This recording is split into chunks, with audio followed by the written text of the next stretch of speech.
Ji'a sadii dhiifama kadhatte garuu haadhammas taanan indaalleen keessan warri hamma biiftuurra duultan an biiftuudhaan ganda namaa sarrabsi hin jenne leenca toos hin jenne miilana zimbadhe ilaalaan keessi suura ishee olii gadooftan. Ila azanii uffattanii hin dhufina tana qofas hin jenne biiftuun immoo biyya kanatti duutu akka biyyaa finnetti ni galchina nuyin kun. Aniin tuni biiftuu yoo ishiin dhukkubsattes na yaala yoo ishiin duutes hojjinta yoo ishiin hojii hojjettes ni hojjenna garuu seenaan sin hin dagatu. Akka hacee qeerroo jirtu ennaan feerroo bittu ettanii amma seenaadhaaf feesbuukii keessan irra taa'a. Garuu har'a nu wajjin azanii uffattanii maacee galabbattu ettanii buusu. Ilaa kana cacaaltu dhugaan jirtu. Duubatti deebi'uu odoon ta'ini bakka biiftuu buune jechuudha. Bakka biiftuu buune dhiifama sin gaafannaa bakka dhiisa haa dalagattu. Dogongortee mijaa'uun daa'ima dogongortee jirti.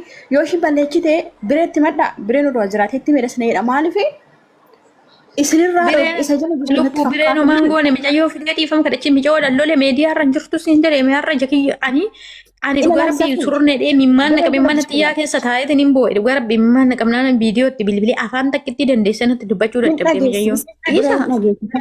Isin bilbila irra haasoftanirra biree dhageesse. Biree waan jiru bira jiruuf odoo akka hangafa ishiitti loleeni dhageesse biree jechuudha. Sini galee si'aate bilbila lafa lafta. Sin dhageessu sa'aate baatee dubbattu argitu. Biree waan bira jiruuf garuu qoxaaxaruu danda'a. Anama mana kana keessatti jirana qoxaaxaruu danda'u. Waa'ee fanirraa balleessuu danda'u. Maaliin nan dubbadha. Isin achi teechanii gorsitanirraa bireen bira jira. Odoo gara feeyyuu odoo waan barbaadeyyuu godhee mirga qaba obboleetti sana. Deebbaatti dhufe hin beeku. Yaanatu galche. Innaa ammallee rabbumaa isin uume sodaadhati. Bakka biiftuu bu'ee ani mataan kudha kabaadhee dhiifama isin gaafa. Maallaqni irra jira fidaan kaffallechaa irraa.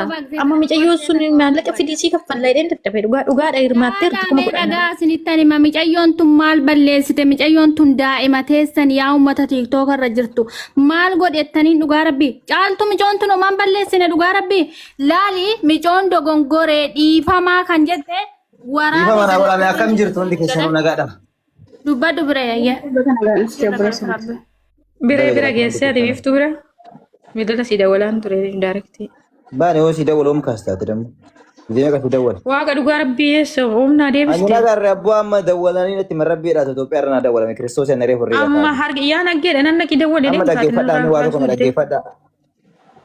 Caali. Haqi laabiree odoo waa tokkicha inaasaa hin dhaqii viidiyoo sana bilbila irraa fuudhee haqi. Daqiiqaa har'a micoon hojii isin raftii barbaadennaan kan ilgala har'aaf bakka jedhee biraa dhufe waan ta'eef. Ani illee dafee rafne ishiin illee daftee rafne waan ta'eef ani dhagaree dhugaa rabbi tafan mareefuun kaa'eera dhugaa dubbatuudha. Yaa biree ani argee viidiyootti dabalee naasofsiisaa ture namni dhufnaan cufte.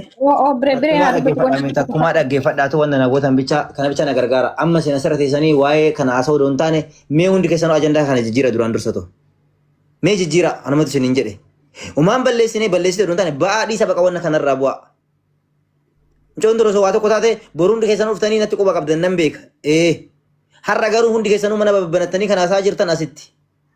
Anatu bira jiraa miti. Nan naqan ammallee bakka ishin jirtu.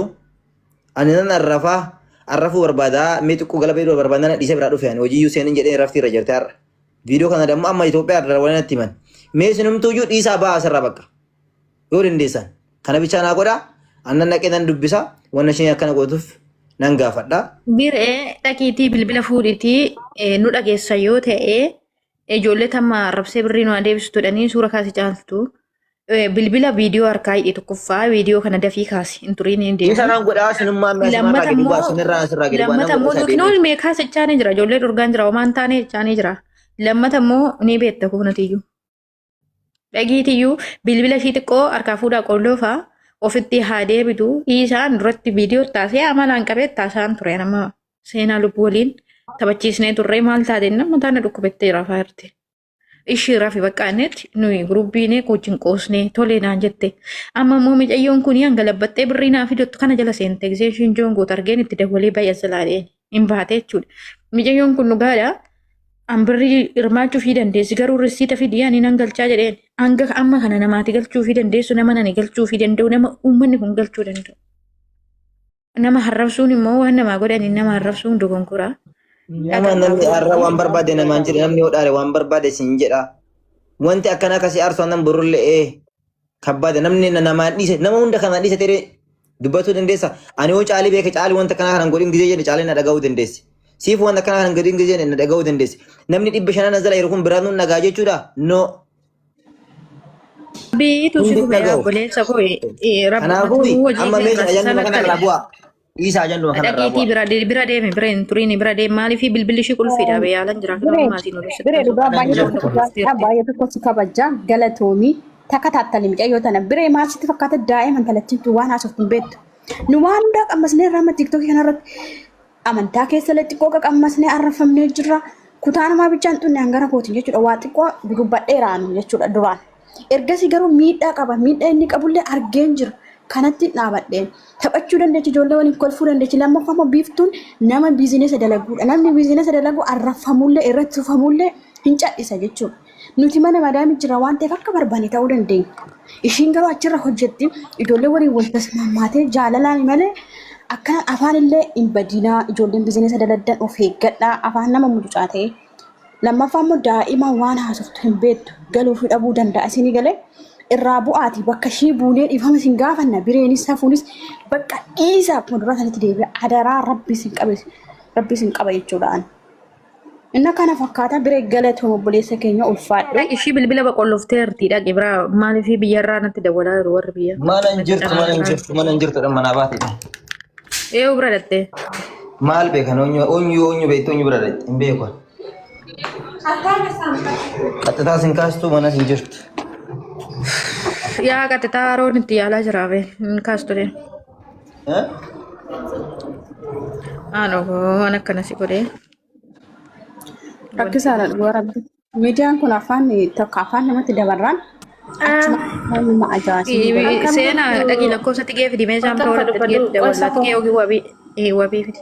Ibboo waan akka ittiin haasaa hin deeme waan asiin jedhe sarjoon godhe naa boqqite. Tigee profaayila jala jiraatti nu turkii kun naa baasuu deefidii. Isaan bira walitti gaafanna. Lakkoofsa ishee nan qabaa lakkoofsa ishee karaa WhatsApp isaa qodaqe. Dhaqii daarektii dawwaliif. Isaan bira yookiin immoo wabii biroo qabaatte tigee haa gaafattu. Ara miidiyaan kun garuu akka lubbuu nama baasu beektaa jaaltu.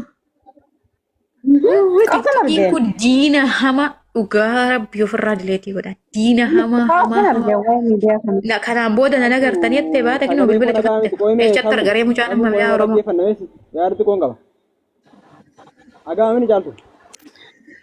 Oromiyaa dubbadhu.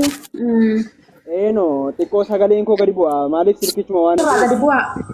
Buusi gadi biree nurraa gadi bu'i nurraa buusi maaloo maal bu'i nurraa yaada maaloo keessa taliin jedha kan sadqa garee Kana boolla jalatti kun tajjette mana waadaa wallaggaa seente too si waraabeen qaba profaayila keetis qaba hana dhaggeeffadhee fudheet mana ajandaa kana garuu inni itti garuu laale garuu warri haadhaaf abbaa qabdanii dhugaa waaqayyoo warri haadhaaf abbaa qabdan rabbu murii nu haadha heerassu jedha warri bulee sarree qabdan ulalaalaala warri haadha keessan osoo harkaa qabdanuu beelisitanii dhoobessitanii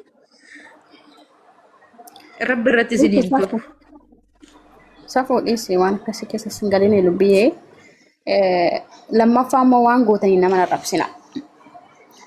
Gootanii fi miti dhiisaa baqa kennitanii fi miti baqa amma fakkeenyaaf amma warroota namaa kennee nama boqqatu kanarraa naasa'anii haqqisa jechuudha haqqisanii beektu miti hookaa ol deebisaa kan jedhan haqqistee haqqisa keessan deebitee hin arrabda namaafis waa gootee deebitee akkasitti irraa haasofte taanaan ati nama haqqisa san deebi'ee nyaata jechuudha akka sareetti warri gootaniif galatoomaa ittiin nama hin arrabsina bakka namni ni rakkata nuti mataan keenya liqeeffannee dhufte takka takka keetiin liqeeffattee